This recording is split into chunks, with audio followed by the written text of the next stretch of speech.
Alors, bonjour à toutes et à tous. Bienvenue sur ce webinaire dédié à la thématique du garage solidaire et de la location solidaire, présenté par Valence Service sur le département de la Drôme.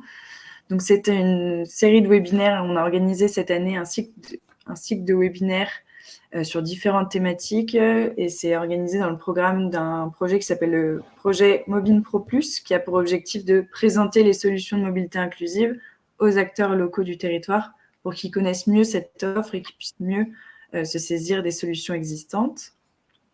Je vais rapidement peut-être laisser Nathalie se présenter. Donc, je suis Oriane Mathès, chargée de projet pour la Fédération Mobile Auvergne-Rhône-Alpes, que je vais présenter juste après. Nathalie, je te laisse te présenter. Oui, bonjour, veuillez m'excuser pour les problèmes techniques exceptionnels. Et je remercie ma voisine de l'étage, qui est notre colocataire, d'être venue me chercher parce qu'elle a vu qu'on était dans la galère. Bonjour à tous.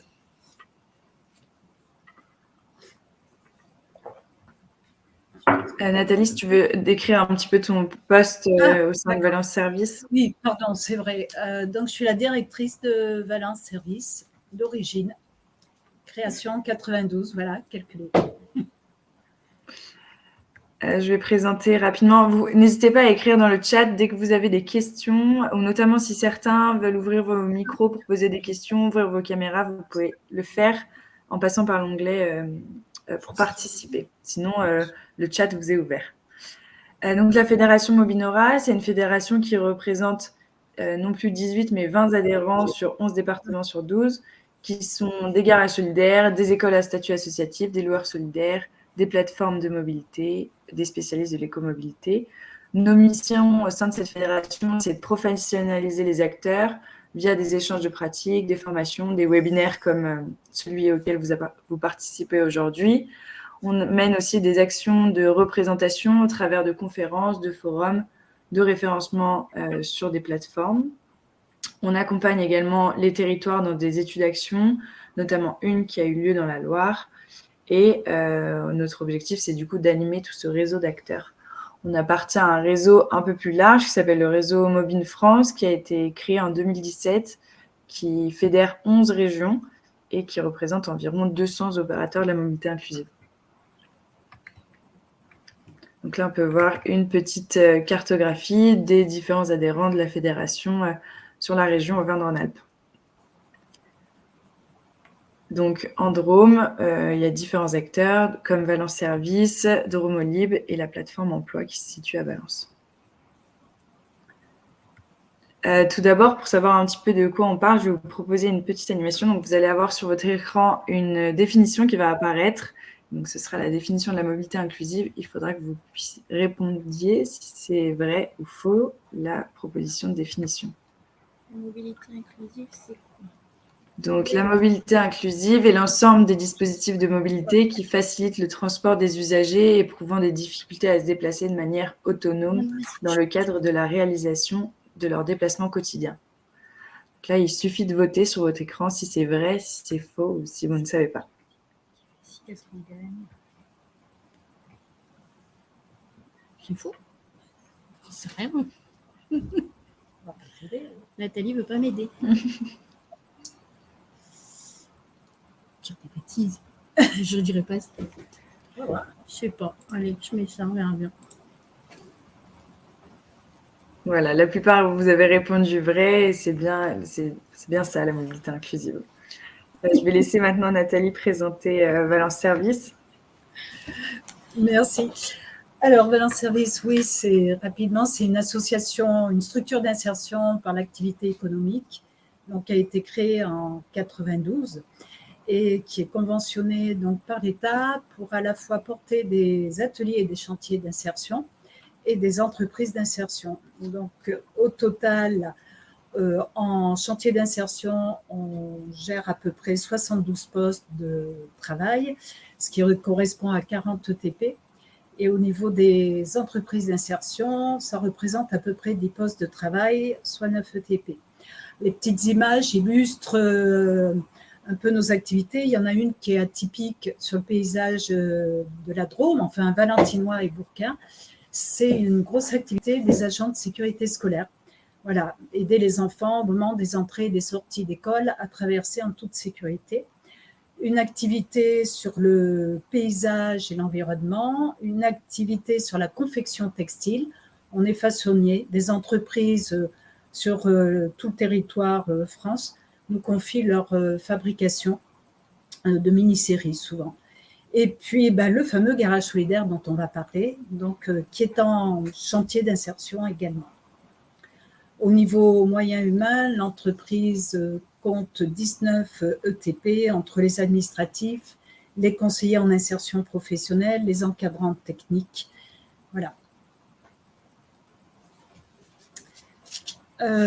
Présentation de la structure. Oui, donc Valence Service intervient sur le territoire de l'agglomération, qui est le territoire Valence Roman Agglo, qui comprend 42 communes, si j'en oublie pas. Nos partenaires, pour être conventionnés structure d'insertion, on va retrouver l'ADETS, le CD26, donc le département, la région orale, les communes de Valence, Bourg-les-Valence, et puis j'en ai oublié une avec le nouveau site qui s'est ouvert pour le garage, la commune de Romans.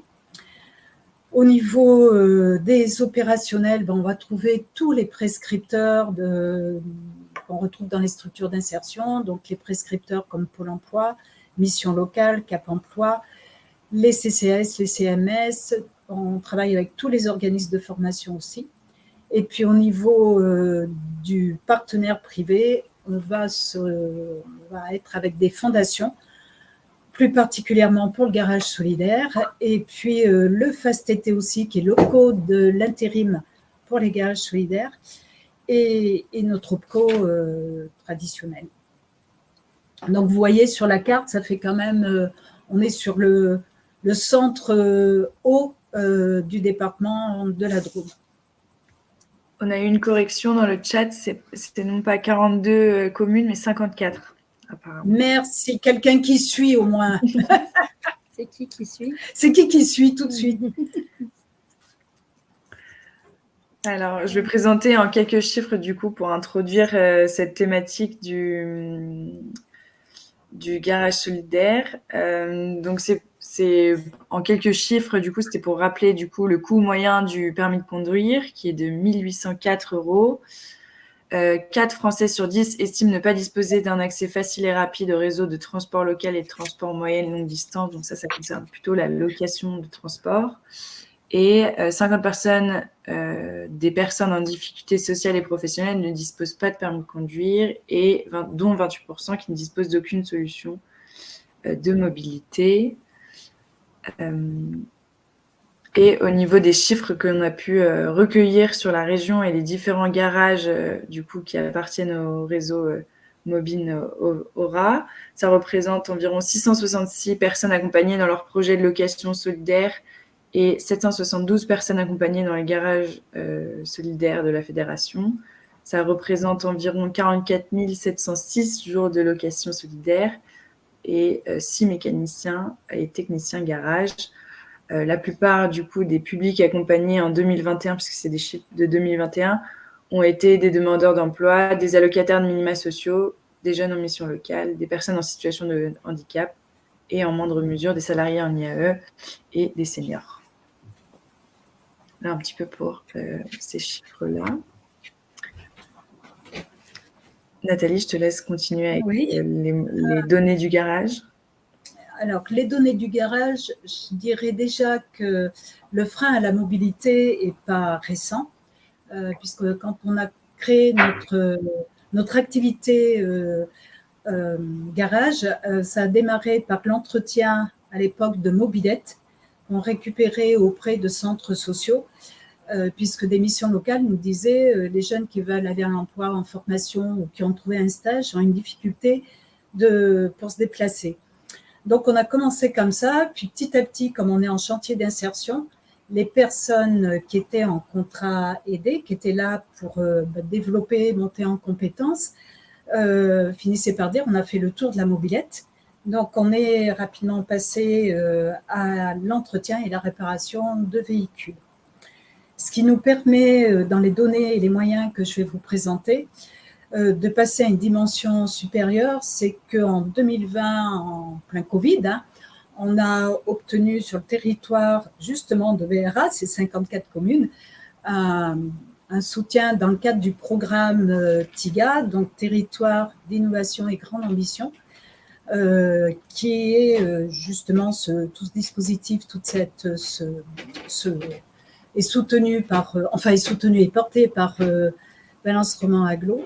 Ça nous a permis de donner un grand coup de développement sur le garage de Valence et d'avoir l'ambition justement de répondre à des besoins qui nous étaient fréquemment remontés sur le territoire de Romans, donc Drôme Nord.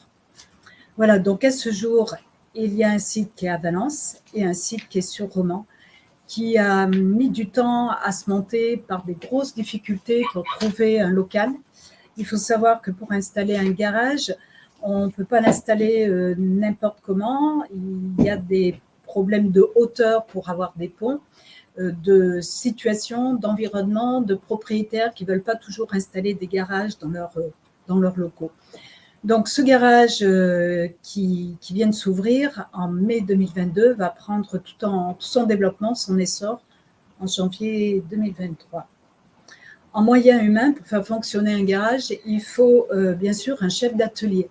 Donc là, c'est une autre paire de manches parce que trouver un chef d'atelier mécanique, vous savez que les métiers de tout ce qui touche autour de l'automobile, c'est en principe des personnes qui ne sont pas trop au chômage, tant mieux pour eux. Donc, c'est compliqué. Quand on les a, on fait en sorte de bien les garder. Donc, il y a un chef d'atelier sur le garage de Valence. Roman, on a trouvé justement en mai le chef d'atelier pour tenir le garage. Et ensuite, à côté de ces responsables qui vont porter plusieurs fonctions, il y a un aide mécanicien qui va aider sur différentes opérations, mais qui va libérer aussi le chef d'atelier, qui lui va être plus disponible du coup pour tout ce qui est l'accueil des bénéficiaires. Je suis peut-être pas tout à fait Oriane Latrame, tu me dis. Je voulais expliquer le rôle on y viendra après, peut-être je vais finir. Et il y a 2 à 3 personnes en contrat d'insertion, une assistante administrative. Et aux côtés de ces équipes, il y a un conseiller mobilité qui assure l'accueil, l'accompagnement, l'orientation des bénéficiaires du service, aussi bien entretien, réparation que la location. Oui, ce que je voulais dire, la spécificité d'un garage solidaire par rapport peut-être à un garage traditionnel, c'est justement cette écoute, cette disponibilité que le chef d'atelier ou l'aide mécanicien vont consacrer aux bénéficiaires. On le verra peut-être dans d'autres diapos, mais les personnes qui arrivent qui nous sont envoyées sur prescription, souvent arrivent avec des voitures qui n'ont pas du tout été entretenues, des contrôles techniques qui interdisent que la voiture roule. Et c'est là où il faut être à leur écoute, leur expliquer, être très pédagogue et comprendre, se mettre à la place et comprendre la situation des personnes. Donc, c'est un chef d'atelier, quand on recrute, c'est assez compliqué parce qu'on veut un bon mécanicien, mais on veut quelqu'un aussi qui va être en capacité d'avoir cette relation avec les bénéficiaires. En termes d'équipement, j'ai parlé du local, mais il faut savoir qu'un garage aussi, d'où les aides qui sont importantes parce que c'est des gros moyens que ça nécessite. C'est des équipements où il faut compter des enveloppes entre 60 KE à 100 000 euros pour s'équiper de ponts, je perds les noms, de tout ce qui va être le matériel de diagnostic, ce qui va permettre la climatisation, le réglage des phares, etc. Donc, c'est des gros investissements avec du matériel, je peux vous dire, parce que j'ai eu un échange avec la DETS, qui a mis entre 4 et 6 mois à venir pour qu'on installe le garage de Romans. D'où les retards qu'on a pris parce qu'on a une grosse machine là, qui vient d'arriver, qui est pour extraire les gaz, qui est une obligation dans les garages, qui a mis 4 mois à nous être livrée. Ensuite, l'installation et 2 mois de contrôle avant qu'on ait une validation. 6 mois, vous voyez. Donc, c'est très lourd.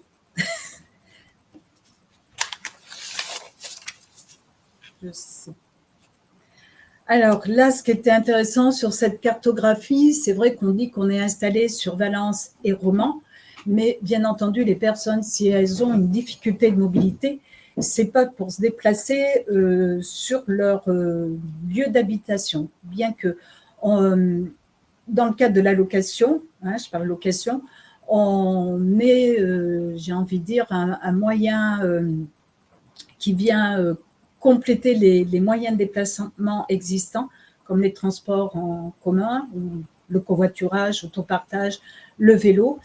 C'est-à-dire qu'il y a des zones, vous le voyez sur la carte, il y a des zones qui ne sont pas desservies par les transports en commun, ou sur certaines zones industrielles, il y a des horaires décalés, difficiles quand on travaille en 3-8. Les transports en commun, à ce jour, ne peuvent pas se permettre de tourner sur des horaires décalés. Donc, c'est là où vous voyez au niveau des zones que les personnes qui viennent chercher, si c'est la location, une voiture ou un scooter, ça ne va pas pour faire, par exemple, Valence-Valence. Sauf si on travaille sur des horaires de nuit, comme peut-être dans l'agroalimentaire ou la restauration. Au niveau de l'entretien et de la réparation, c'est exactement pareil. Les personnes qui viennent me voir pour l'entretien de leur voiture, c'est parce qu'au niveau du déplacement qu'elles vont être amenées à faire, il va y avoir des déplacements qui vont souvent faire plus de 20 km. Et le transport en commun ne va pas correspondre forcément, parce qu'on va être sur des zones aussi qui vont être en dehors des centres urbains et qui vont être plutôt sur des zones rurales. Et que là, avoir encore sa voiture individuelle, c'est encore une des solutions. On parle beaucoup que la voiture thermique va devoir, dans quelques années, s'arrêter, de covoiturage, d'autopartage. Tout ça, c'est en train de s'organiser. On y travaille aussi. Mais à ce jour, la voiture individuelle, souvent, moi, je dis, regardez-vous. Est-ce que vous utilisez votre voiture? Est-ce que vous prenez les transports en commun? Est-ce que vous faites du covoiturage? Est-ce que vous faites du vélo? Et c'est là où tous les bons conseils qu'on peut entendre à droite et à gauche, on les applique des fois pas nous-mêmes. Voilà, qu'est-ce que je pourrais dire? Vous voyez que 45% des bénéficiaires sont actifs et vont, oui, sur des secteurs de l'industrie agroalimentaire et du social, santé. On a tous ceux qui vont travailler des aides à domicile, qui effectivement ont besoin d'un véhicule pour se déplacer, parce qu'ils vont intervenir chez une personne pour l'aider peut-être au niveau d'un repas, au niveau de courses, au niveau de toilettes, et ils vont devoir après se rendre disponibles pour aller chez une autre personne, et sans véhicule, c'est compliqué pour eux à ce jour. Et il y a tout le secteur oui, de l'agriculture et de la distribution qui font partie des demandes qui sont les bénéficiaires, qui, quand ils trouvent un emploi ou une formation ou un stage, voilà les orientations des secteurs où ils se rendent. Mais je reviendrai ou je réponds à vos questions. Je laisse Sofiane orchestrer. Est-ce qu'il y a des questions pour Nathalie avant qu'on continue? N'hésitez pas soit à ouvrir vos micros directement, soit à nous les poser au fur et à mesure dans le chat. C'est que c'était très clair. Je ne sais pas. J'essaye. Je te laisse présenter un petit peu maintenant. Alors, oui, là, c'est beaucoup de texte, mais c'est un peu ce que je disais en introduction. Les personnes qui viennent jusqu'à un garage, ça a été une dépense qui a été occultée dans les budgets. Quand on ne travaille pas, qu'on n'a pas d'emploi, on met d'abord ses ressources sur le loyer, sur les courses, sur peut-être les loisirs pour les enfants. Et quand on trouve l'emploi et que la voiture est une alternative à tout ce qui peut exister à côté, c'est là où on en voit qui n'ont pas passé les contrôles techniques au moins depuis 5 ans, je le dis. Et là, aujourd'hui, vous savez que les contrôles techniques se sont durcis depuis quelques années. Et ils arrivent, la voiture est immobilisée, quoi. Ils n'ont pas le droit de conduire avec.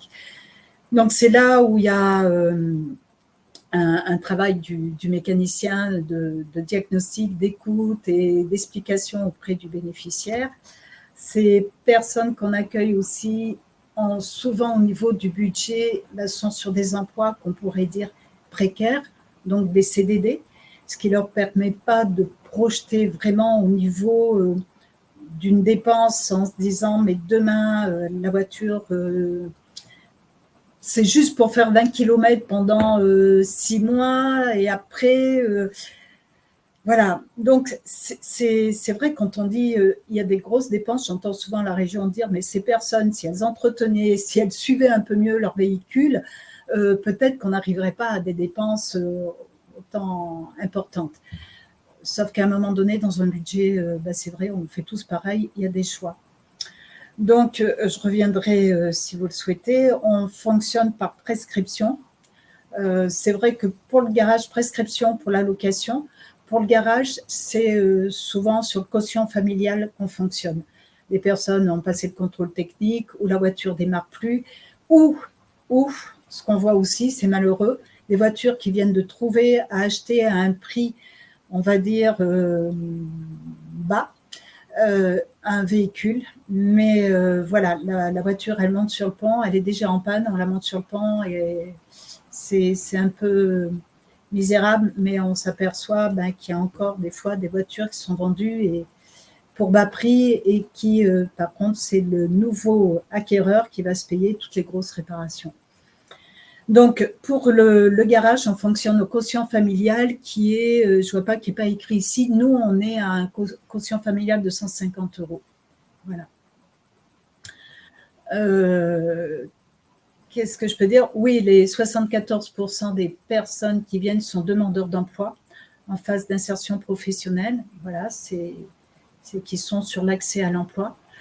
Les jeunes de moins de 26 ans qui fréquentent un garage, viennent surtout pour la location parce que souvent, soit ils n'ont pas le permis de conduire et donc pas la voiture. Donc, on est plus sur de la location ou l'entretien de leur scooter. Voilà. Le garage, alors les chiffres ne sont pas totalement arrêtés, mais on en était à fin octobre à 390 personnes qui avaient pu bénéficier de notre service. Voilà. Quand on fait nos petites enquêtes, il y a 78%. J'ai même retrouvé des rapports précédents où on disait pratiquement 91% des personnes qui nous disaient que sans le garage solidaire, ils n'auraient pas eu d'alternative à leur solution de déplacement. Oui, exact. Il y a des données nationales qui disent le même pourcentage. Et alors, on a différentes questions pour toi, Nathalie. Alors, combien de véhicules sont proposés à la location? Alors, aujourd'hui, on a un parc de 50 scooters et 20 voitures. 20 voitures thermiques. On a 4 voitures qu'on a achetées il n'y a pas longtemps, des voiturettes électriques, donc des voitures sans permis qui sont la voiture amie, si vous la connaissez, celle qui a une jolie petite bouille. Et on a 4 VAE, vélos à assistance électrique.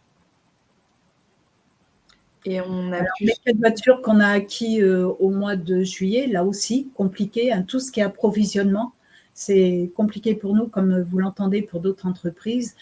Les voitures ont mis 4 mois à venir. Voilà, il y a eu 2 mois de retard par rapport au délai de livraison qu'on nous avait annoncé. Depuis qu'on les a, elles sont dehors. Merci pour la réponse. Alors, on a plusieurs questions sur le quotient familial. Donc, une première remarque en disant que 150 €, c'est très faible. Et une autre qui dit que, en fait, ça exclut les salariés, 150 €. Et qu'est-ce que vous prenez en compte quand vous parlez de quotient familial? Alors ça, c'est un calcul qui a été fait avec la CAF. Donc, c'est les revenus déclarés par les personnes, on calcule un quotient. Ça, c'est un calcul, oui, c'est la CAF qui nous l'a donné. Très bas, je crois que c'est ce qui se pratique dans beaucoup d'activités. Enfin, là, je n'ai pas totalement, peut-être je vais avoir une réponse, je pourrais vous la faire parvenir par la suite par le biais d'Oriane. C'est pas moi qui l'ai travaillé, ce dossier, c'est ma chef de projet qui a rencontré la CAF. Ils ont travaillé, ils ont regardé les quotients familiales par rapport à, j'ai envie de dire, sur le territoire. Et on était sur un quotient familial de 750. Pourquoi très bas? Justement, au contraire, j'ai envie de dire, on aide, oui, les personnes qui ont un coefficient très bas. Alors, vous voulez dire ceux qui… Excusez-moi, Oui. c'est moi qui ai posé la première question. Vous avez dit 150, ou j'ai compris 150. En fait, Non, c'est 750. 750. Là, ça va mieux. Oui. 750. Il y a effectivement des études, tu vois, sur d'autres garages, certains sont à 900. Mais je pense que c'est un calcul aussi selon les territoires, selon la population, les revenus qui sont… voilà, moi je vous dis, c'est vraiment avec la CAF que ça a été fait. Et beaucoup de garages sur la zone Aura sont la plupart à 750. Oui, après, non, mais excusez-moi, j'avais mal compris. 150, oui, j'ai compris 150 et ça me paraissait extrêmement faible. Et effectivement, pour d'autres prestations, pas que la mobilité, la CAF ou même les structures socioculturelles travail en fonction. Voilà, c'est 750, c'est quelque chose qui est apparent. Tout à fait, les centres sociaux, enfin pour les enfants, travaillent pour justifier le coût de la journée, travaillent au quotient familial. On l'a mis en place il y a à peu près 2 ans, en 2020, parce qu'à un moment donné, quand on nous demandait ce garage, qui a droit, c'est vrai qu'on n'avait pas une définition précise de dire les demandeurs d'emploi. Et c'est vrai que une réflexion de mon chef d'atelier disait, ok, donc j'ai eu un chirurgien qui est venu me voir, il avait entendu parler de notre garage, il fallait la porte d'entrée être demandeur d'emploi. Bon, il se retrouvait au Pôle emploi, pourquoi, je ne sais pas. Il disait à un moment donné, dans les allocations chômage, tout le monde n'a pas forcément ce que reçoit cette personne, donc c'est pas très juste. Donc on a fait une petite étude, on a regardé ce que d'autres garages solidaires faisaient, et on a vu que de plus en plus, tout le monde travaillait sur le quotient familial. Après, pour finir sur cette porte que je viens d'ouvrir, donc ça, c'est les personnes qu'on va appeler les bénéficiaires, qui bénéficient donc des services du garage avec une tarification solidaire. Je l'ai mise à la fin, mais on peut tout de suite en parler. À ce jour, on est à 33 € de l'heure. Et ensuite, on a des personnes qui viennent au garage, qui ont entendu parler du garage, où on est un peu le garage de proximité, comme vous avez votre boulangerie de proximité, qui disent j'ai vu écrit garage solidaire, je m'arrête, qu'est-ce que vous faites? C'est intéressant. J'ai envie de soutenir votre action, est-ce que j'ai droit? Et on lui dit oui, mais à ce moment-là, il ne va pas payer un tarif solidaire.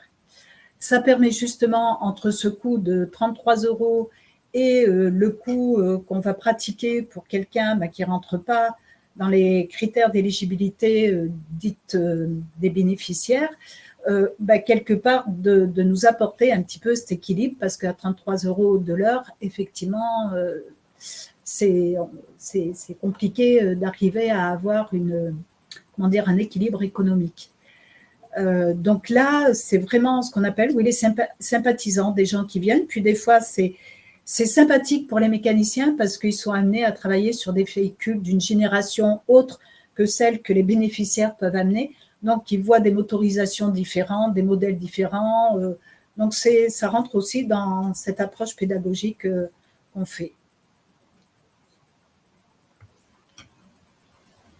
Merci Nathalie. On a encore d'autres questions. Alors, une question de Anthony Charuel. Un service de conseil, expertise à l'achat de véhicules d'occasion est-il proposé ou pourrait-il être envisagé? Il arrive que des personnes fragiles achètent des véhicules peu chers et malheureusement parfois peu fiables, faute de connaissances, ce qui peut, à moyen terme, compliquer leur situation. Alors, tout à fait. Il faut qu'on le développe. On l'a déjà fait à la demande. On l'a pas, on n'a pas communiqué plus dans les médias dessus, parce qu'il faut que nous-mêmes aussi, on cherche notre, un petit peu qu'on borde, qu'on protège, parce que si on conseille la personne, qu'on ne vienne pas à prévoir le mécanicien en disant on avait conseillé l'achat de cette voiture, mais mais qu'est-ce que vous avez comme, quelque part, légitimité, ou la voiture est tombée en panne tout de suite au bout de 3 mois. Donc, ce qu'on fait dans les médias, c'est qu'on dit aux personnes, soit l'acheteur, il accepte, il amène la voiture au garage, on la monte sur le pont, on regarde, et là, c'est vraiment le mécanicien qui va faire le diagnostic et il peut pratiquement mettre sa main au feu.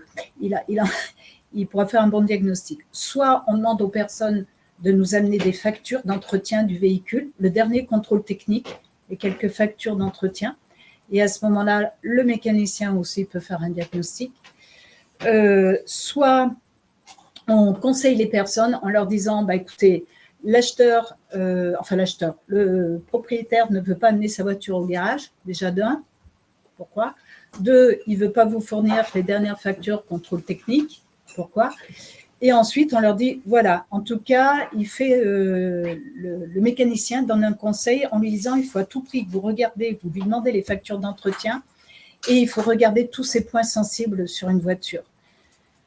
Voilà. Demain, on est en train d'y travailler dessus. Est-ce qu'on pourra se déplacer ? Ça aura un coût aussi. Si le mécanicien dit, oui, je viens avec vous, je vais voir la voiture, je fais un contrôle, j'ouvre le capot, je regarde. Il faut là qu'on le borde, ce côté-là. Donc, oui, on est dessus. Des personnes nous abordent sur du conseil. Après, là, on est sur le conseil où c'est eux qui ont trouvé la voiture. De l'autre côté, on développe le don. Des voitures, hein, des particuliers ou des entreprises qui souhaiteraient, la voiture, elle ne va pas à la casse, mais elle peut avoir encore une vie. Donc, des personnes viennent nous faire un don de leur véhicule. À ce jour, les dons de véhicules, on fait l'entretien du véhicule. Quand on prend les voitures, bien sûr, le mécanicien va faire un diagnostic, hein, dire cette voiture, elle est en bon état, vous ne pouvez pas la monnayer ailleurs. Voilà, au niveau du don, ce que ça va vous permettre. Hein, on pourra vous faire un reçu fiscal. J'ai du retard pour certaines personnes qui nous ont fait des dons. Je dois leur envoyer rapidement les reçus fiscaux. Je sais, au niveau de l'atelier, on m'a redit que j'avais oublié d'en faire. Donc, s'il y en a qui m'écoutent, vous aurez votre reçu. Donc, n'hésitez pas à faire des dons. Ce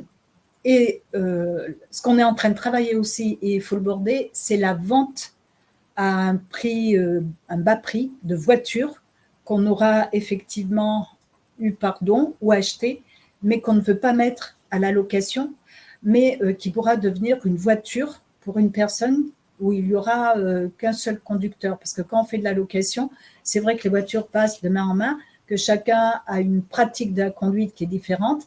Et il y a certaines voitures qu'on a eues, qu'on a achetées soit nous, soit qu'on nous a données, où on se dit c'est une bonne petite voiture, mais il faut qu'un seul conducteur, il ne faut pas qu'on la passe de main en main.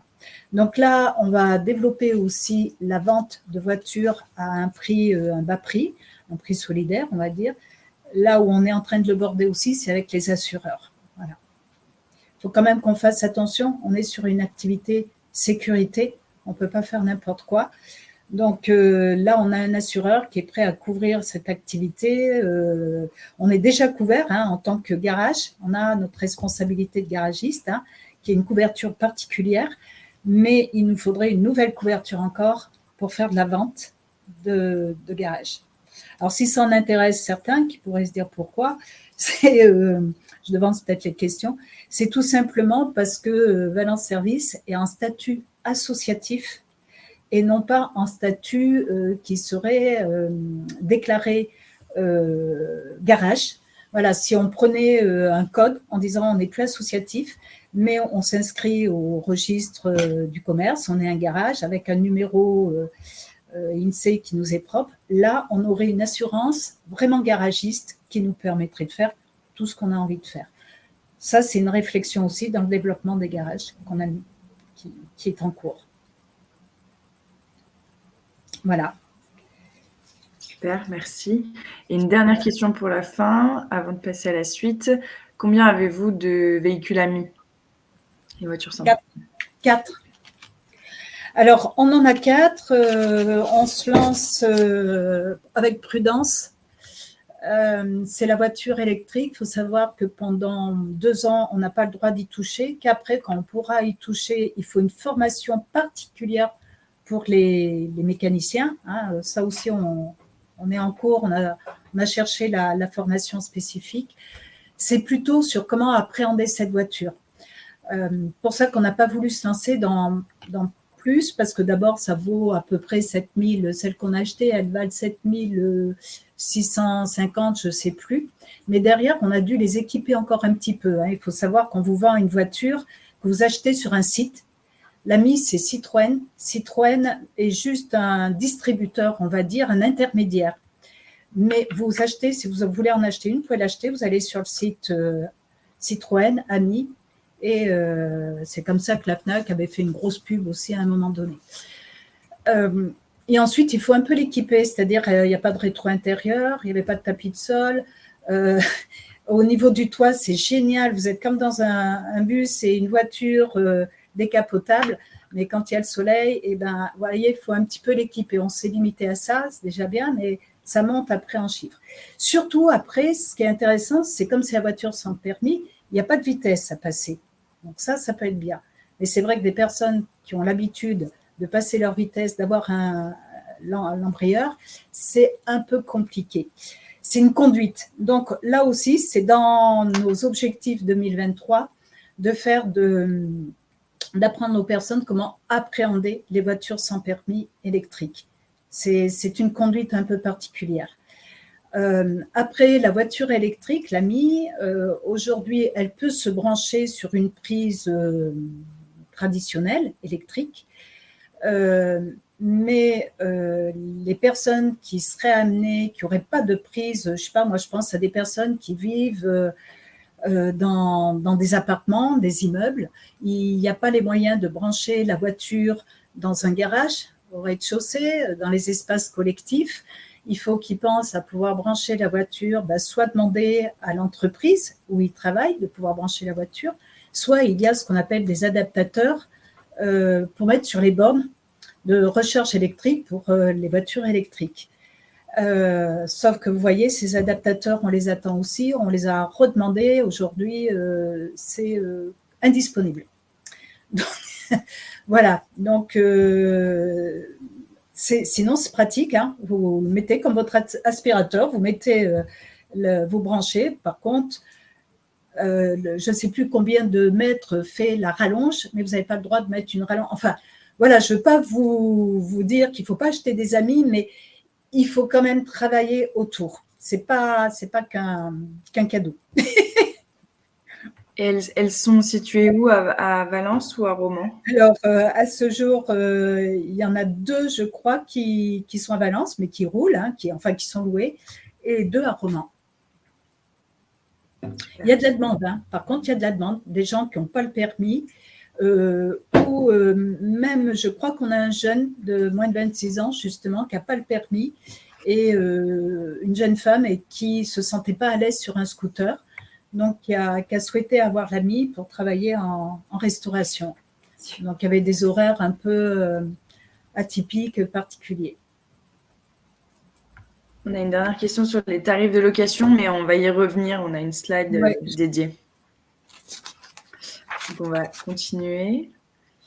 Ça, c'était pour remettre le parcours mobilité, mais c'était pour replacer un petit peu, du coup, les différents... comment s'articulait un parcours mobilité et où, du coup, intervenaient les solutions qui sont proposées par Valence Service.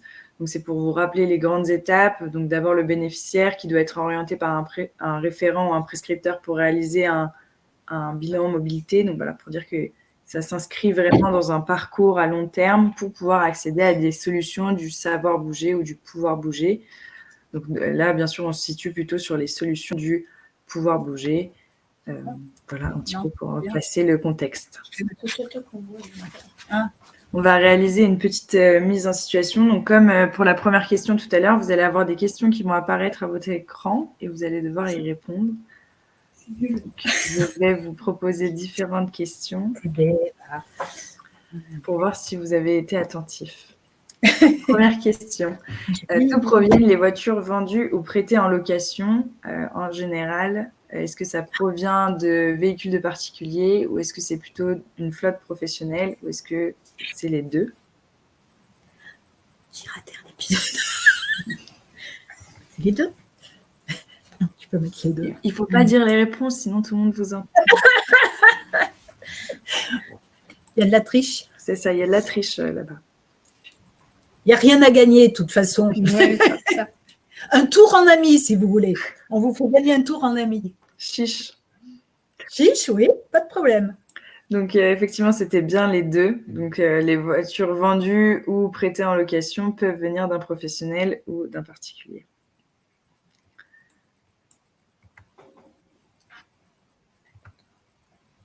Il y en a une. Alors, vrai ou faux? Vrai ou faux, un garage solidaire permet à toutes et à tous de faire entretenir, de réparer ou d'acheter son véhicule, scooter, voiture, vélo, à moindre coût et en toute sécurité. Question piège.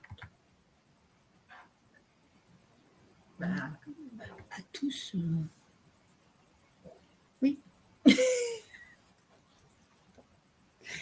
gentil. On est solidaires. On est solidaires. Effectivement, il y avait un petit piège, il fallait bien lire la question. Donc, bien sûr, ça ne permet pas à toutes et tous, mais bien, du coup, suivant le quotient familial. Ce n'est pas réservé à tout le monde. Alors, une autre question sur la contrepartie. De quelle contrepartie bénéficient les donateurs de véhicules? Soit une réduction d'impôt de 66%, soit une prestation de réparation gratuite au garage, soit une réduction de 15% sur leur prochain achat de véhicule. Ça, on en a discuté tout à l'heure aussi. Tu nous as pas donné ta voiture rouge. Je pouvais pas. Là, l'info a été bien enregistrée puisqu'il s'agit bien d'une réduction d'impôt de 66%. Il n'y a plus le droit de rouler, ma voiture. Et une Excusez-moi, dernière. Oui. sur la question précédente, finalement, il a été dit que aussi l'expérience du chirurgien ou des personnes qui sont solidaires du garage aussi, enfin, adhérentes ou on dit, je ne sais plus, pourraient y accéder en payant un tarif différencié. C'est ça. Là, dans la question, c'était bien précisé à moindre coût. Donc oui, bien sûr, ça reste des garages de proximité, mais ils ne bénéficient pas des tarifs solidaires. C'était à moindre coût. Okay. Mais bien sûr, oui, ça reste. Certains garages sont accessibles à tous, mais dans le sens où les mêmes tarifs ne s'appliquent pas. Il n'y a pas de tarif solidaire, du coup. C'est vrai.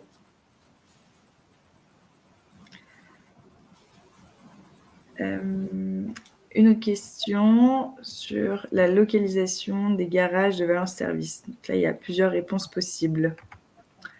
Alors, où se situent les garages de Valence Service? C'est à Romans, à Valence, à Montélimar ou à Cré? Plutôt facile, celle-ci. Facile. Donc, c'était bien Valence et Romans. Et une autre question sur le pourcentage de Français contraints d'utiliser leur voiture pour se rendre au travail tous les jours. Je la publie. Est-ce que c'est 37%? Est-ce que c'est 51%? Est-ce que c'est 70% de Français?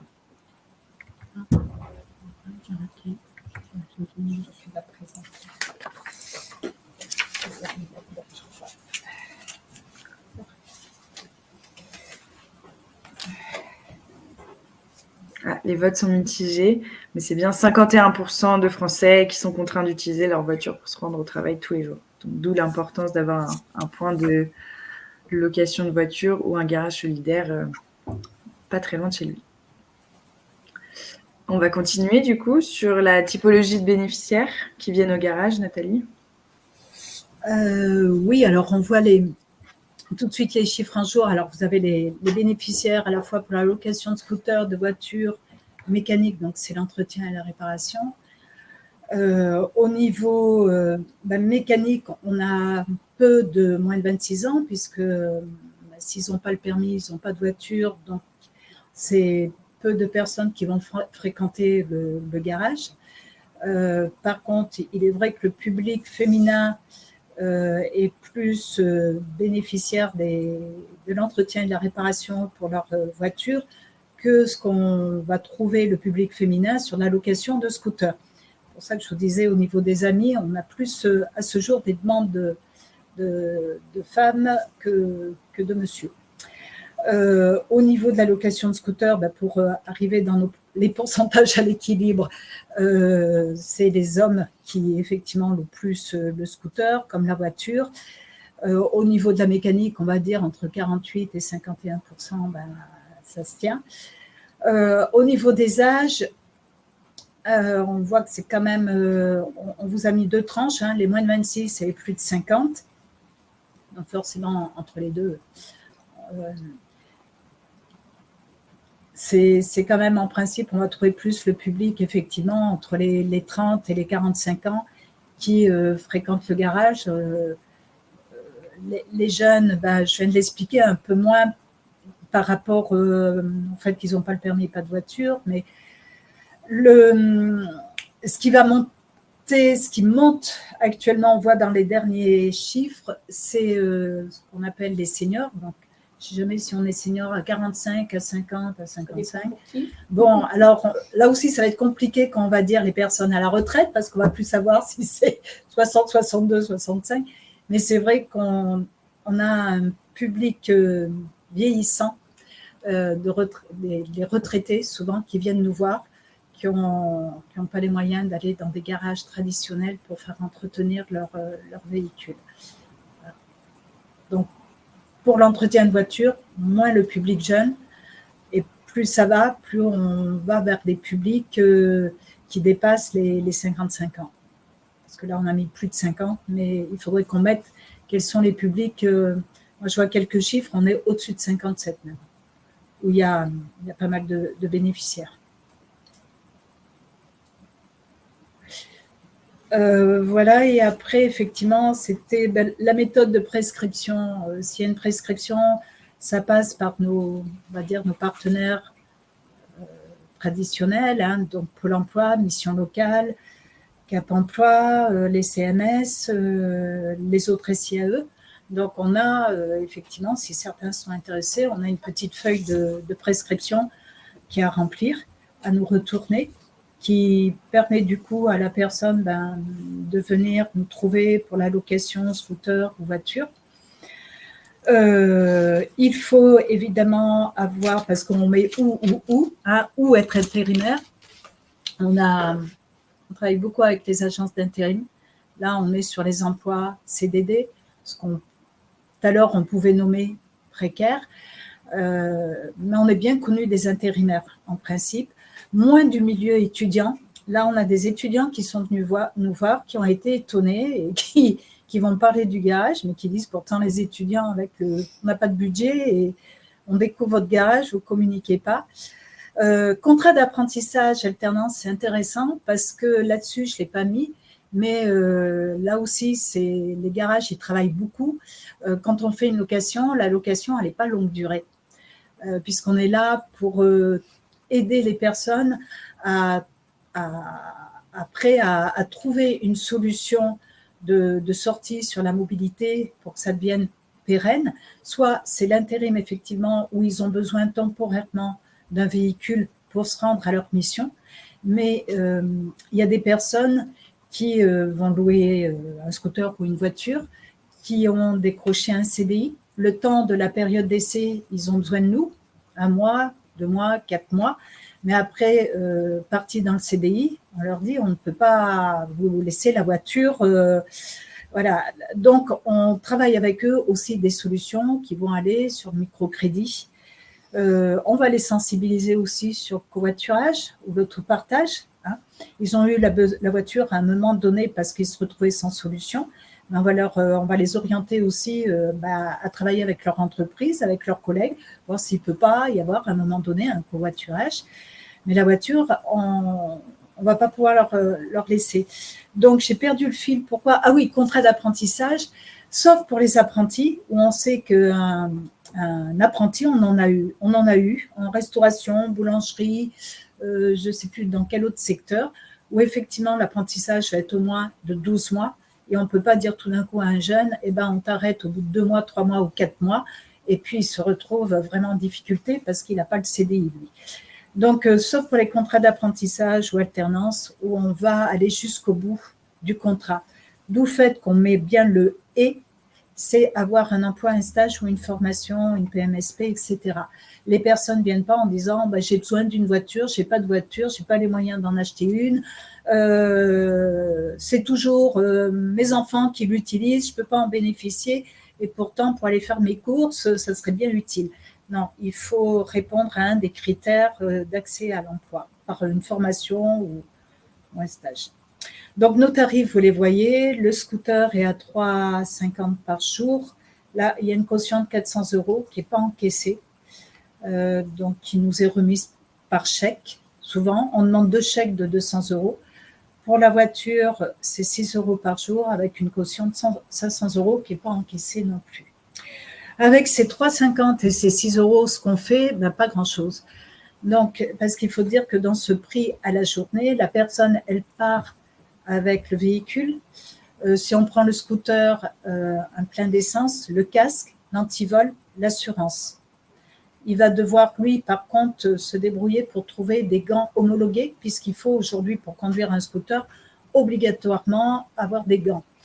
À l'arrière du scooter, nous, on fournit aussi le gilet jaune, qui n'est pas une obligation, sauf quand on est en dehors de zones urbaines.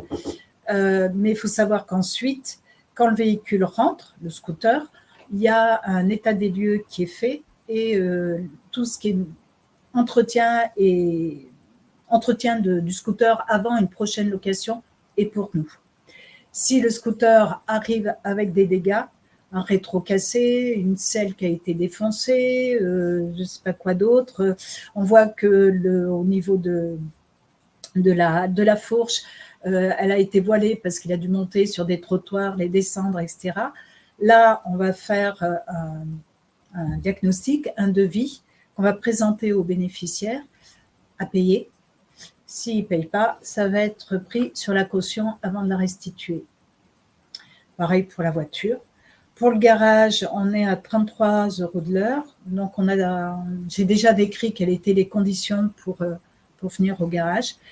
Et oui, être propriétaire du véhicule. On demande la carte grise pour vérifier que les voitures qui viennent en réparation ne sont pas toute la famille, tout le voisinage, etc. Donc, la personne qui amène la voiture doit être propriétaire du véhicule. Voilà, je ne sais pas sur la prescription, les conditions d'accès.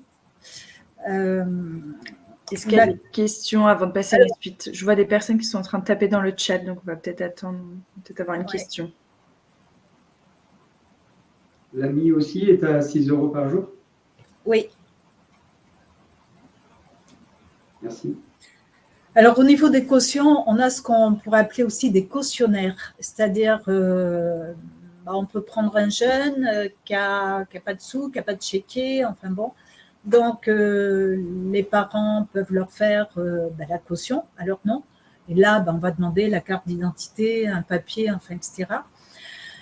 Quand c'est les parents pour les enfants, en principe, tout se passe bien. Après, c'est la copine qui se porte caution pour son copain. Et là, quand il commence à y avoir des dégâts et qu'on avertit toujours le cautionnaire, vous êtes porté garant, désolé, il y a des dégâts sur le véhicule qui nous est rendu. On va prendre sur les 200 €. Il y en a pour 250 € de réparation. Comment voulez-vous qu'on fasse? On saisit d'un coup les 400 ou est-ce que vous venez régler directement les 250? Et c'est là où on tombe des fois sur des garants qui nous disent non, il n'en est pas question, c'était pour qu'il ait son scooter, il a fait n'importe quoi, je ne veux pas porter la responsabilité, il avait qu'à être sérieux. Enfin bref, c'est pas toujours simple. Là, j'ai une maman actuellement avec qui elle découvre que son fils de 48 ans, certes, il n'est pas sérieux, on n'a plus d'adresse, il a déménagé, même elle ne sait pas où il est, elle ne veut pas entendre parler des dégâts qu'il a fait sur c'est une voiture, là, cette fois-ci, c'est une voiture. Il y en a pour à peu près 450 €. Il n'a pas été très sérieux. Hein, c'est pas un gamin pourtant. Et voilà. Donc, il y a presque un avis de recherche pour savoir où il habite, où il est, puisqu'il est parti de l'entreprise aussi. Mais voilà, voyez, pour vous donner des exemples, on est vraiment dans le solidaire jusqu'au bout. Ensuite, on n'est pas toujours solidaire avec le cas de véhicules qui ne reviendraient pas. Là, on va déposer plainte au commissariat. Alors, ils nous connaissent. Hein, ça ne veut pas dire qu'on fréquente beaucoup le commissariat, mais ils connaissent bien notre activité, notre garage. Et là, on dépose plainte pour détention d'un bien dont on est propriétaire qui n'est pas revenu au garage et qu'il y a en même temps des impayés. Là, ils interviennent. Ça nous a surpris. Hein, ils prennent au sérieux notre affaire. Ils interviennent, ils font une recherche et soit ils appellent, soit ils vont directement chez l'individu en disant « Écoutez, vous avez gardé un scooter ou une voiture. En plus, comme vous ne le ramenez pas, eh ben, le coût journalier continue à s'accumuler. Donc aujourd'hui, vous devez à l'association 1 mois de location et il faut leur rendre le véhicule. » Et c'est là où on peut s'apercevoir que le scooter, il n'est plus à la personne, il a été prêté au copain. Enfin bon, c'est des exceptions que je vous cite, hein, pour vous dire qu'on ne s'amuse pas toujours. Et sans parler des scooters, alors surtout les scooters, peu les voitures. Alors peut-être parce qu'on a une flotte plus importante, les scooters où on nous apprend que c'est en fourrière parce que le scooter a été abandonné quelque part et qui gênait sur la circulation. Et c'est là où on a un petit coup de fil ou un petit message où on nous dit allez enlever votre scooter à la fourrière, sinon vous payez tous les frais de gardiennage, etc. C'est pas tout, c'est pas un long fleuve tranquille. Hein. Je sais pas s'il y a d'autres questions. Oui, on te demande si est-ce que la caution peut être en espèces ou que en chèque. La caution peut être en espèces. Le problème, c'est que oui, s'il est en espèces, ça veut dire que c'est sorti d'un budget quelque part, quoi. Donc, soit la personne elle va récolter 100 € à droite, à gauche pour faire ses 400. On a plus de chèques que de liquide. Voilà, mais pourquoi pas? Oui. Alors, on accepte le liquide, le chèque et la carte bancaire. Alors, au niveau de la carte bancaire, ça va être pour le... pourquoi je dis on accepte la carte bancaire? Non, pour la caution, on ne va pas prendre la... pourquoi je prendrais la carte bancaire? Je ne sais plus. Garage, mais... Le garage, oui, ouais. Mais pas pour une caution. Non, oui. J'hésitais pourquoi? Parce que si vous allez louer une voiture chez un loueur traditionnel, il va prendre la caution avec votre carte bancaire, c'est-à-dire il va prendre l'empreinte bancaire, c'est ce qu'on appelle l'empreinte bancaire, c'est-à-dire qu'il a déjà bloqué sur votre compte les 400 ou les 500 €, ce que nous, on ne fait pas. C'est pour ça que pour principe, c'est souvent par chèque ou en liquide. Et on te pose également la question sur quel est le tarif main-d'œuvre pour un sympathisant. Alors, oui, je ne l'ai pas mis, je ne me souviens plus, je crois qu'on est à 54 € TTC, il me semble, je ne sais plus. Je ne fréquente pas assez le garage pour ma voiture. Je crois qu'on est à 54. Je peux refaire passer le tarif à... Oui, je vous enverrai la présentation et je rajouterai du coup les infos manquantes. Alors, par contre, ce que je peux rajouter pour les bénéficiaires, c'est que ça peut chiffrer vite. Je vous ai parlé de voitures avec des réparations importantes. Et là aussi arrive le garage avec son côté solidaire. C'est qu'on va on va échelonner la dette. Là, on a une personne qui en a pour 1 000 € de réparation, une voiture qu'elle a achetée sur Cré et où elle s'aperçoit qu'au contrôle technique, ça ne passe pas. Donc, 1 000 €, évidemment, elle ne peut pas les payer comme ça. Elle nous demande à les payer au moins en 3 fois. Et ce qui veut dire qu'on va avoir des chèques, elle va nous donner les 3 chèques en disant l'échéance, je veux bien que vous encaissez celui-là en décembre, celui-là en janvier, celui-là en février. Donc, on en est effectivement, j'ai endossé quelques chèques qui vont jusqu'en février et même j'en ai en mars. Donc, vous voyez, solidaire jusqu'au bout. Mais les personnes, on n'a pas trop de chèques qui nous reviennent en disant qu'ils sont impayés, rejetés de la banque. Il y en a, mais on pressent. Et c'est surtout sur l'échec de caution qu'on va avoir des impayés que sur des personnes qui nous demandent à avoir un échéancier pour leur réparation. C'est surtout les cautions qui nous reviennent impayées. Tu l'as ? Non, tu l'as pas. C'est la facture d'entretien de la Clio, mais ça doit être c'est un tarif association. Bon, on cherchera cette information et on vous la remettra dans le mail qui vous sera envoyé. Tu voulais aussi peut-être parler de l'impact social des garages solidaires ? S'il n'y a pas d'autres questions. Alors, oui, qu'est-ce que j'avais mis ? Je sais plus. Oui, pour dire qu'un garage solidaire, évidemment, avec les tarifs que je vous annonce, on pourrait me poser la question, comment vous bouclez vos fins de mois ? Donc, on a un soutien, je l'avais mis dans une des diapos, pour les intérimaires du FAST-T, qui vient apporter une contribution pendant 60 jours sur la location, aussi bien scooter que voiture. La région qui soutient aussi un certain nombre de journées de location voiture et scooter.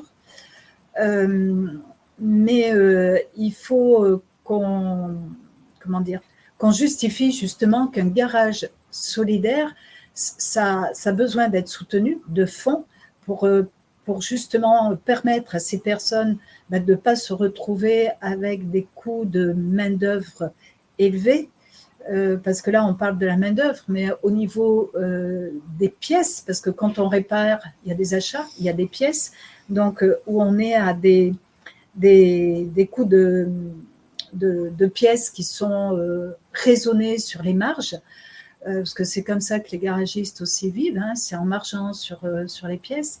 Donc l'impact, les indicateurs d'utilité sociale, c'est dire déjà qu'on fait marcher les fournisseurs du local. Je ne sais plus, on en est, je crois, je l'avais mis sur je ne l'ai pas mis là sur cette diapo, mais je crois qu'on est pratiquement à 24 000 € en pièces qu'on retourne, qu'on injecte au niveau économique, au niveau des fournisseurs en pièces détachées, enfin pour la réparation.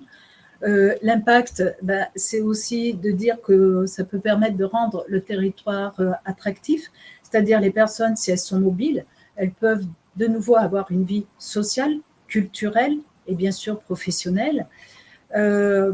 L'utilité, c'est aussi garantir la sécurité routière. En faisant un entretien régulier, les voitures vont rouler dans des meilleures conditions, éviter des situations d'infraction, des défauts de contrôle technique, c'est la sécurité pour les usagers, pour tout le monde. Qu'est-ce que je voulais dire ? Et puis la protection au niveau environnemental, puisque ces voitures non entretenues ont un niveau de pollution importante. Donc, on fait des opérations qu'on appelle de décalaminage, qui nettoient les moteurs. C'est souvent ça, le premier rejet dans un contrôle technique de ces petites voitures pas entretenues. Enfin, petites, c'est pas péjoratif, hein, mais de ces voitures qui ont manqué d'entretien.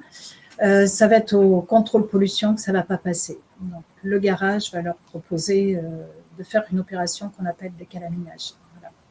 Donc oui, on a des mesures, plusieurs indicateurs. On a au moins 32, je crois, au niveau de notre référentiel d'indicateurs, 32 critères qui permettent de renvoyer après aux partenaires qui nous soutiennent les personnes, combien de personnes sont venues nous voir, bien sûr, quel était leur profil, mais aussi 3 mois après, est-ce que les personnes sont toujours à l'emploi, quelles solutions mobilité elles ont trouvées, au niveau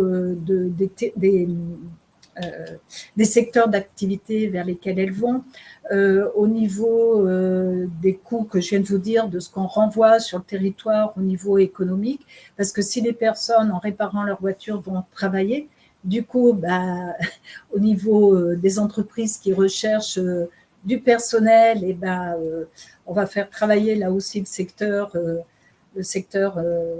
économique. Enfin, voilà, les garages solidaires ne sont pas qu'un poids, comme le voient des fois des partenaires financiers qui peuvent nous soutenir. Je pense à la région qui ne soutient pas notre garage. On va voir, on a fait une demande pour la création de ce librement. Est-ce qu'ils sont prêts à continuer à soutenir l'élan qu'il va y avoir sur 2023. Leur réflexion, c'est mais quand un bénéficiaire vient faire entretenir sa voiture dans un garage solidaire, une fois que vous avez entretenu sa voiture, il va l'utiliser pas que pour aller à l'emploi. Donc voilà notre dilemme, c'est est-ce qu'on soutient les garages solidaires alors que la personne, elle va peut-être utiliser sa voiture aussi pour transporter les enfants, pour aller au loisir, pour aller faire ses courses, pour aller voir la grand-mère, pour aller chez le médecin, et on leur dit oui, justement, on recrée ce lien social.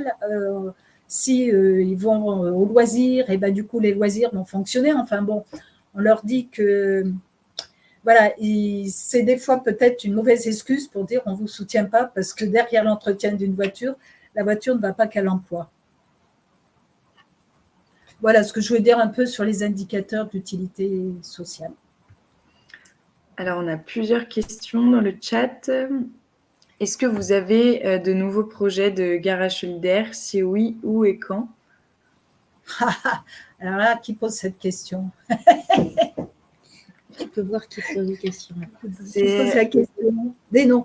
Alors oui, il y a un projet de création d'un garage sur l'Ardèche, à Annonay, pour dire, qui apparemment est bien parti puisque on a déjà le soutien dans le cadre d'un appel à projet AMI, l'appel à manifestation d'intérêt, oui, dans le cadre du plan pauvreté, où on a obtenu une enveloppe pour nous aider à créer le garage sur Annonay. Alors, ce garage ne sera pas n'est pas qu'à l'initiative de Valence Service. Il y a une autre structure d'insertion sur le secteur qui est Active Emploi, qui on va conventionner. Il va y avoir une convention de partenariat. Nous, on vient sur le territoire Ardèche avec notre expertise, notre connaissance du fonctionnement des garages solidaires, et Active Emploi sera dans ce projet par rapport à tout cet accompagnement, parce que ça sera un garage associatif aussi en insertion. Donc, tout ce qui va être sur le côté de l'accompagnement socio-professionnel. Avec Active Emploi, il y a un projet aussi de travailler tout ce qui pourrait être la réparation de vélos, le vélo-école peut-être. Enfin, voilà, il y a des projets que ça ne soit pas que de l'entretien et de la réparation de véhicules. Tout ce qui pourrait être autour de la mobilité. D'autres projets dans notre panier, je vous en ai cité quelques-uns. Il y en a un où une étude va être menée, c'est sûr. Elle va être lancée là sur la fin de l'année. On est en fin d'année, qui est une étude sur un garage itinérant, plutôt sur les zones dites les zones blanches, sur Drôme Nord, Drôme des Collines, Vercors en Royan, etc. Là aussi, il y avait eu une première étude qui avait fait remonter qu'il y a des personnes qui étaient sur des secteurs isolés où il n'y avait pas de garage, que la voiture, ils ne pouvaient pas l'amener peut-être sur Romans. Donc, on est en train il y a une étude qui est lancée là de décembre, et en juin, il y aura les résultats. Un garage mobile, il y en a des garages solidaires qui ont des garages mobiles. À voir si sur le territoire, ça s'y prête ou pas.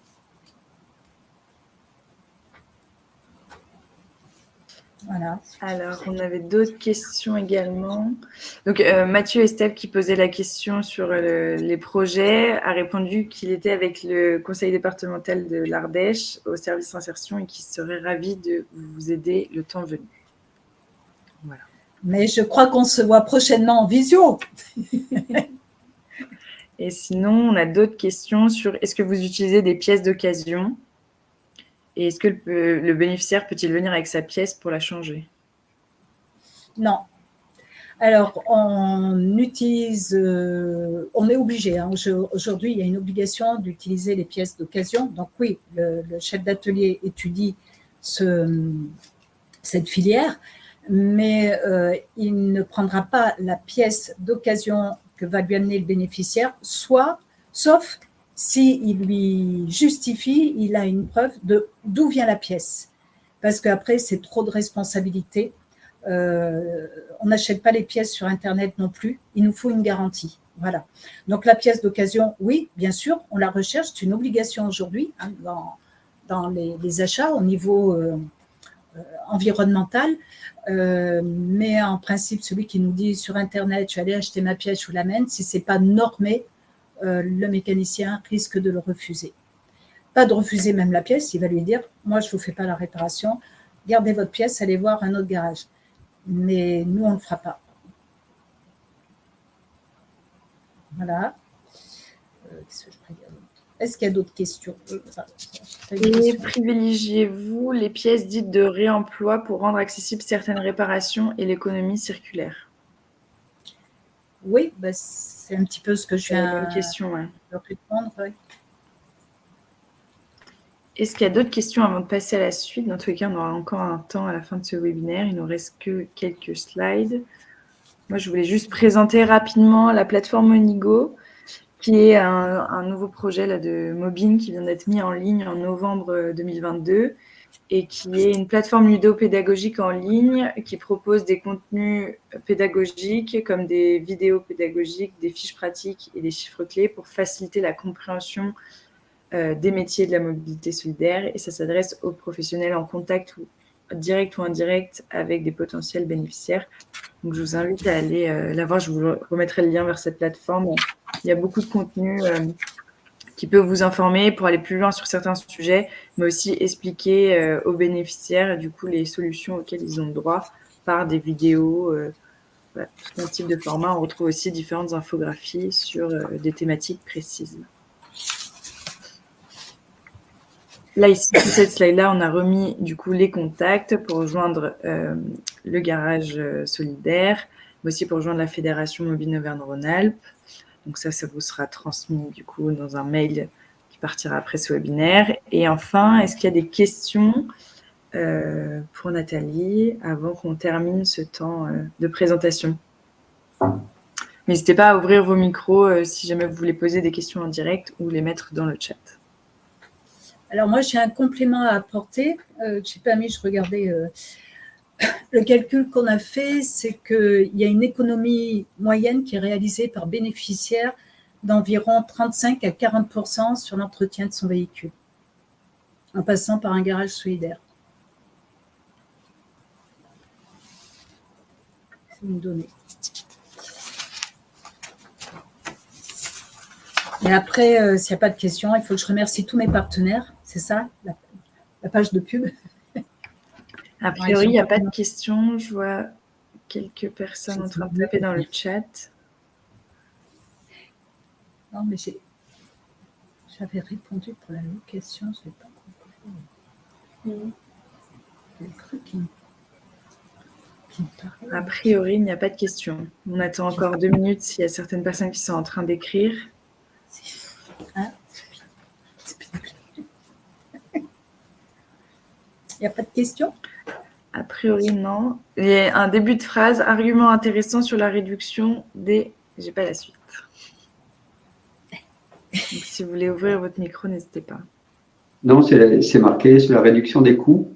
C'est la dernière remarque de Nathalie sur de passer par un garage solidaire, ce que ça peut engendrer comme pas trop de budget, un budget important, hein, la réparation des voitures et tout ça, c'est toujours important. Ouais, c'est un sacré budget l'entretien. Voilà. Alors, je ne sais pas pourquoi je suis en train de penser à ça, j'en sais rien. C'est ce que j'ai entendu ce matin peut-être à ma radio. Au niveau de la réparation, il y a un label qui va sortir pour réparer, éviter de jeter sa cafetière, son lave-vaisselle, son je ne sais pas quoi. Donc là aussi, pour éviter de jeter sa voiture, il y a une autre activité, un autre service, on va dire, que rend le garage solidaire, au moins celui de Valence Service, c'est l'entretien et la réparation. On sort de la mobilité, mais l'entretien et la réparation de tout ce qui est motoculture, tondeuse, tronçonneuse, etc., parce qu'on a une activité espace vert, mais il y a un moteur. Et donc là aussi, côté insertion, c'est de la formation. Voilà, juste pour dire, il peut y avoir pour chercher aussi à développer. Et quand on cherche à développer, ce n'est pas uniquement mobilité, c'est aussi se dire les personnes qu'on accueille dans nos chantiers d'insertion, il faut qu'on puisse leur permettre de toucher au maximum d'opérations. Et c'est important ça aussi, parce que la motoculture, le particulier, aujourd'hui, il n'y a plus personne qui entretient. Il faut savoir, vous allez acheter, à part si vous achetez, c'est chez des grandes marques, mais vous achetez une tondeuse je ne vais pas citer des marques, tu en cites une, il n'y a pas de service après-vente. Donc ça, c'est un petit débouché qui est intéressant pour des garages solidaires, si à un moment donné... Voilà, à Nonay, il doit y avoir beaucoup de tondeuses.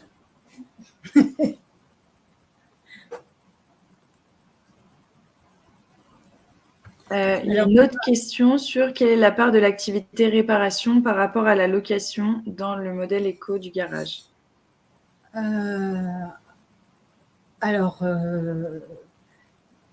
Si tout dépend en quoi on parle. Si on parle en chiffre d'affaires ou si on parle en volume de bénéficiaires. En volume de bénéficiaires, on a plus de bénéficiaires en bénéficiaires sur la location. C'est là où il va y avoir le plus de volume. On va être au moins facilement à 100, 200, à 300 personnes. Non, sur la location, on va être à peu près à 200 personnes. Et après, sur volume, toujours en parlant bénéficiaires, entretien et réparation, on va être à peu près sur, là aussi, 250 personnes. Je mettais 390 personnes aidées, mais si je rajoute tous les derniers chiffres qui me tombent depuis qu'on a fait ces derniers stats, on est pratiquement à 400 personnes. Si on parle en chiffre d'affaires, c'est le garage qui aura un chiffre d'affaires plus important que la location. La location, c'est une activité, c'est un service mobilité, mais c'est pas le plus, c'est pas avec ça qu'on fait tourner une activité complètement, puisque vous avez compris, une fois que l'engin revient, état des lieux, on refait un entretien derrière avant la prochaine location. Une location aussi, c'est très lourd administrativement. On a demandé comment on vient dans un garage, ou du moins comment on loue. C'est pas loin, au moins de 3/4 d'heure à 1 heure qu'on passe avec la personne pour monter le dossier, récupérer les pièces, monter le contrat de location, lui expliquer, faire l'état des lieux avec elle. Si c'est un scooter, on lui fait faire un petit tour. C'est pour ça qu'il faut avoir un peu un bout de parking, parce qu'on va lui faire un tour pour voir comment elle appréhende, comment elle prend le scooter en main. Il y a des fois certains où on a refusé. Ils avaient beau nous dire, j'ai le BSR ou l'AM, aujourd'hui on l'appelle, l'ancien BSR. On leur a dit, on ne vous laisse pas le scooter. On voit que vous n'êtes pas à l'aise du tout dessus. Il faut aller reprendre quelques heures. Mais si vous partez d'ici et qu'on entend que vous avez un accident, et justement, je tiens à le dire parce qu'on sait que le scooter, c'est accidentogène. Si on continue à le faire, c'est qu'on n'a pas eu d'accident ou peu, ou de la casse matérielle. On aurait eu des accidents graves de bénéficiaires, d'utilisateurs. Je pense qu'on ne ferait plus de location. Donc voilà, c'est rassurant aussi. C'est très lourd comme activité. C'est sur la location surtout qu'on va aller chercher des aides sur notre fonctionnement. Parce que quand je vous parle que quelqu'un va passer 1 heure pratiquement avec un bénéficiaire, il faut la payer cette heure. Je ne sais pas si j'ai vraiment répondu à la question en conclusion. Et oui, en conclusion, on nous envoie un lien vers une ACI qui réalise des pièces auto de réemploi garanties dans le nord de la France et qui expédie les pièces sur tout le territoire, ce qui s'appelle Soluval. Très bien. Voilà. Merci. Il n'y a pas d'autres questions. On va terminer ce webinaire-là. Merci à tous pour votre participation et vos questions. Ça a rendu ce webinaire très interactif. Merci à tous. Merci Nathalie pour ta participation, ta présentation. À votre disposition pour un tour d'amis. Bonne journée à tous. Merci. Au revoir. Au revoir.